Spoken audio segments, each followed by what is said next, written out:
Kelly, whenever you're ready. So people perceive that laws and legislation and acts and statutes, they're all pretty much the same thing, that they're here to protect us, they're here to look after us, but they're not all the same thing, are they? No, not at all. Legislation is sort of the rules of the corporation. And legislation and law and the legal world it is pretty much the same thing in a lot of respects. But there's two legal systems at play, and this is what people don't realise. There's the ecclesiastical canon law, which is a legal system, which you would know as civil law. One of the biggest things that they said in history is that they had to civilise nations. Well, that's bring them central point of administration and law, which is known as a monarchy, because they would class anyone who lived under self-governance as being an anarchy. And it's where the word anarchy has actually been corrupted quite badly, because it says that there's chaos and disorder and stuff like this. But there's not. It's just a system of self-governance. People know naturally what's right and wrong. They just know. They don't have to be told. We've talked about this before. They don't.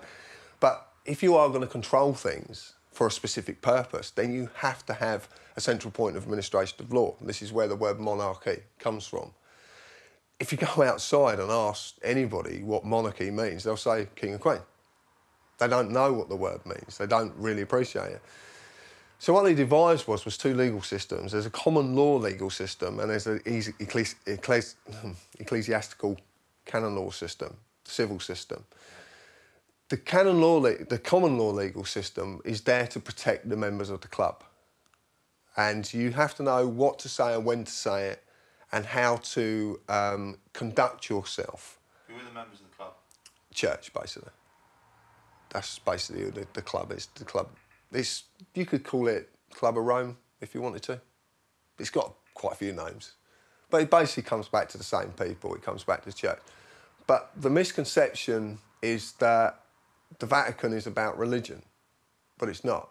Religion is law. The whole religious process that's oppressed upon people.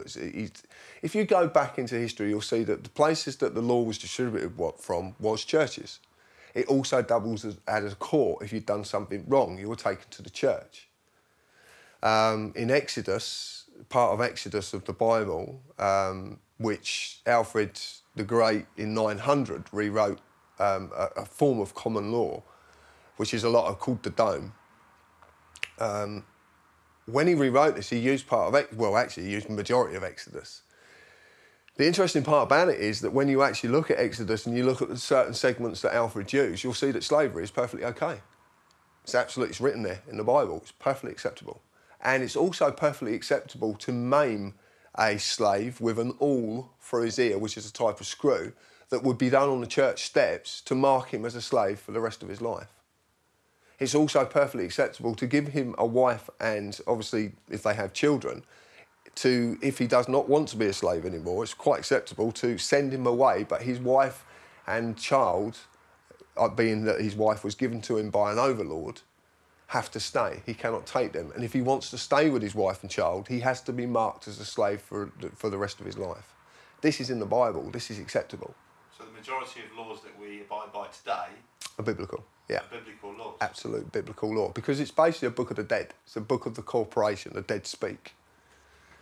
When you start to break down the words that we use and you start to look at the roots of all these words and you actually look at what these words actually really mean, you start to get an idea of what's going on. The word corporation is very, very specific because it's corp and oration, it's dead speak. So a corporation is something that's dead. It's an entity that exists only in a legal framework. It doesn't exist in any other framework at all. It only becomes an entity through legal mechanisms and legal means. But it's dead. It doesn't live, it doesn't breathe. OK, the people who work within the corporation, who